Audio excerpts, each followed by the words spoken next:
another amazing day. It's surprisingly warm actually this October.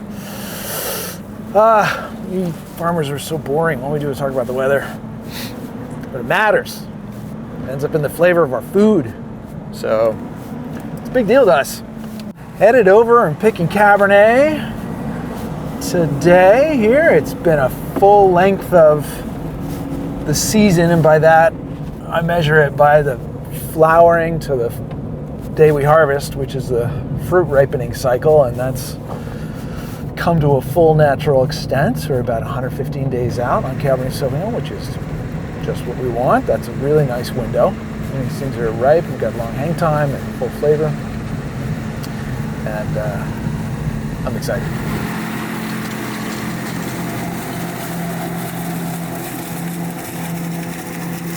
2024 was packed with a bunch of challenges. We narrowly escaped at this address, on these hills, on these slopes here at Hyatt. We narrowly escaped bitter winter damage cold. It was negative 9 degrees down on the Yakima River, and up here it was negative 1. And so we did not have vine damage, which is good. That allowed us to have a full natural crop. And then in the spring, we had a cool spring that had a little punch of warmth, and then it dropped down into cool in April and May. And that meant things were growing more slowly. And we generally want things to grow a little bit faster in the spring. That's a little bit more advantageous. So we were growing a little more slowly in the spring. And then we got into flowering, and we got to really, really windy conditions. And it was really hard to generate much of a crop. So we had a really, really small crop. That's a mixed bag, because you want to have enough crop that you can design and manage it and maybe take some off and really come to an ideal number. You don't want to have a tiny, tiny amount of crop, but this was a really, really, on the negative side, it was a really small yield, and we wanted more than that. On the positive side, what a small yield like that does is it does give you control. It does give you a smaller amount on the vine, so the vine's going to have an easier time ripening. That's the truth. You know you're going to get what you have ripe, and in some ways for fine wine, that's an advantage. And then in the summer, it got, after that windy flowering in early June, it got wicked hot real fast. And we got into July, we were over 105, just a lot at the time. Like every vintage has its weaknesses. Every vintage does. And this vintage has the weakness of that heat. That summer heat was just a lot. It literally is at the edge of what we can tolerate.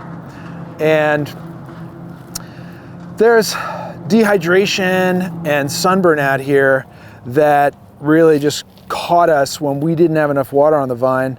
So we've got any number of clusters out here that are just shot, and that are just total, they raisined out, and they're unrescuable. They're not going to rehydrate on the vine. They dried out, you know, they're fully formed. They dried out a couple weeks ago, September really, but maybe even in August. And it's interesting how the plant will sacrifice and dehydrate one cluster and not dehydrate the one next to it. But yeah, we had some real losses here this summer. If we can, we would hide this fruit behind the leaves, and the leaves alone would protect it. So if you look inside, we don't have sunburn on clusters that had leaves behind. But even here, this isn't sunburn, it is shrivel. This is a raisening from that high heat where the vine just had sacrifice on clusters because it was so hot and so dry that in fact the fruit becomes a moisture, a water sink for the whole vine. If it can't pull it out of the soil fast enough in the heat, it will take it out of the cluster as a water source to go through its survival cycle daily. And we lost water out of the cluster back into the vine to protect itself in those high heat events. We used to only concern ourselves with the danger of frost and cold in vineyards. We never really had the risks of high heat. Now we found the upper threshold of high heat damage in vines. We're there, we're finding it, and we have to deal with that. So what I'm looking at is largely, it really looks like a lot of good round grapes. And those tiny little crunchies, they're effectively not going to be, they're in the wine, but they're not going to be influencing the wine because they're made of so little material, for one. I mean, mass-wise, it's just such a tiny amount. And number two, they don't have much stuff to contribute. So they're not going to detract from the wine. It's those semi-raisins that are a concern. And just the fact the fruit's sunburned, it lowers its flavor, but generally. So, look, on a winemaking side, this is honestly what most of the world's wines are faced with. There's some sort of flaw in the suit.